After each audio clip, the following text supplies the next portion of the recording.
అదే RTV app వార్తల్ని క్షణాల్లో చదివే అవకాశం ఉంటుంది. ఒక న్యూస్ పేపర్, ఒక టెలివిజన్ ఛానల్ మీ చేతుల్లో ఎప్పుడూ ఉంటాయి. ఆసిఫాబాద్ కొమరంభీం జిల్లాలో మరి కాగజ్ నగర్ ప్రాంతంలో ఉన్నటువంటి నూతనంగా వివిధ కార్యక్రమాలను కూడా ప్రారంభించడం జరిగింది. స్థానిక ఎమ్మెల్యే హరీష్ గారు, అదేవిధంగా లోకల్ బాడీ చైర్మన్ కోనేరు కృష్ణారావు గారు, అదేవిధంగా స్థానిక కలెక్టర్ గారు మరియు అడిషనల్ కలెక్టర్ గారు, ఇతర అధికారులు, మిషన్ భగీరథ, అదేవిధంగా మెడికల్ అండ్ హెల్త్ డిపార్ట్మెంట్కి సంబంధించినటువంటి అధికారులతోటి ఈరోజు సిర్పూర్ కాగజ్ నగర్ నియోజకవర్గంలో మరి ఒక 2 ప్రైమరీ హెల్త్ సెంటర్స్, అదేవిధంగా ఒకటి హెల్త్ సెంటరు, అదేవిధంగా ఒకటి ప్రైమరీ హెల్త్ సెంటర్ 150 లక్షలతో, అంటే 1,56 లక్షలతో ప్రైమరీ హెల్త్ సెంటర్ను ఓపెన్ చేయడం జరిగింది. అదేవిధంగా 20 లక్షలతో 2 సబ్ హెల్త్ సెంటర్స్ను కూడా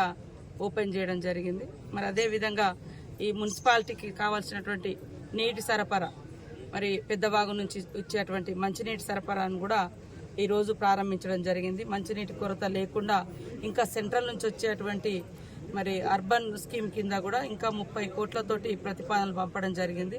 వాటిని కూడా సద్వినియోగం చేసుకొని ఈ ప్రాంతంలో మంచినీటి ఎద్దడి లేకుండా పూర్తి స్థాయిలో నీరు కానీ, అదేవిధంగా హెల్త్ ప్రాబ్లమ్స్ కూడా రాకుండా తీసుకునేందుకు ఒక దిక్కు హెల్త్ డిపార్ట్మెంట్కి సంబంధించినటువంటి వారిని కూడా అలర్ట్ చేస్తూ ఉన్నాం.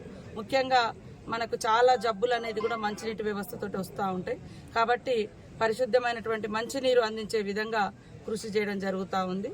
ఎక్కడ నిధులు ఆగకుండా ప్రతి ఒక్క రూపాయి కూడా పబ్లిక్ ఉపయోగపడే విధంగా, అది సెంట్రల్ నుంచి వచ్చేటి అయినా స్టేట్ నుంచి వచ్చేటి అయినా వాటిని తీసుకుంటాం.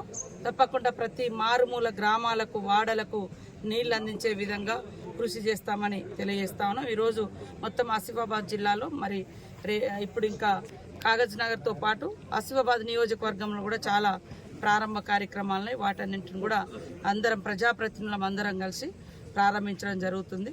ఈ అఫీషియల్ ప్రోగ్రామ్స్లో ప్రతిపక్ష అధికార పక్షానే కాకుండా ఎవరి ప్రోటోకాల్కు వారిని గౌరవించుకుంటూ అధికార యంత్రాంగం కానీ స్థానికంగా ఉన్నటువంటి ప్రజాప్రతినిధులు అందరం కూడా ఆయా నియోజకవర్గాల అభివృద్ధే లక్ష్యంగా పనిచేస్తామని తెలియజేస్తాము.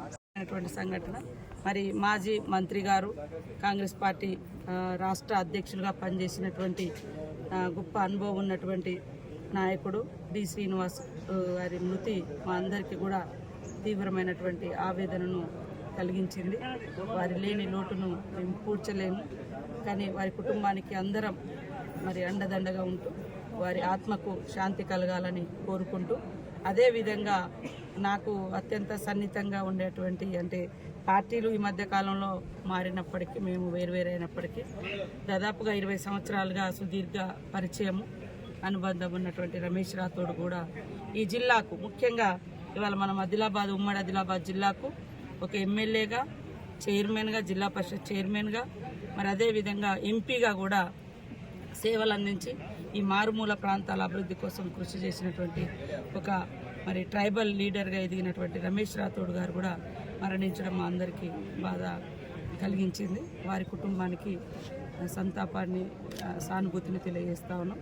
అందరం కూడా వారి అందరికీ మనోధైర్యాన్ని కలిగించే విధంగా సపోర్ట్గా ఉండాలని కోరుకుంటూ, వారిని కూడా ఈరోజు డి శ్రీనివాస్ గారి ఇంటికి, అదేవిధంగా రమేష్ రాథోడ్ గారి ఇంటికి కూడా మరి వెళ్ళి వారి కుటుంబాలను కూడా ఓదార్స్తామని ఈ సందర్భంగా తెలియజేస్తాం.